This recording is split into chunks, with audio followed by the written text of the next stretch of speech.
இன்னைக்கு என்ன லஞ்சு? இன்னைக்கு என்ன லஞ்சா நான் போடுறேன், அப்படியே சொல்லினே போடுறேன், கேட்டினே பாரு. இன்னைக்கு ஒயிட் ரைஸ் செஞ்சுக்கிறேன்னா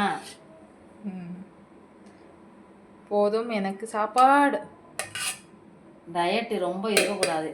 யாரும் காலைல கேட்டாங்க போதும் மம்மி, டயட் எப்படி இருக்குதுன்னு. ஒரு மாதம் பட்னி இருக்குன்னு சொல்லியிருக்கிறேன்.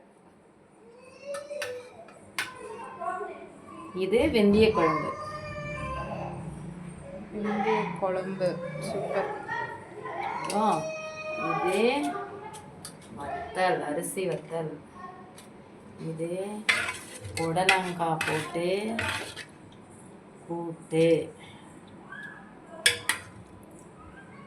இதுதான்மா இன்னைக்கு சமையல்.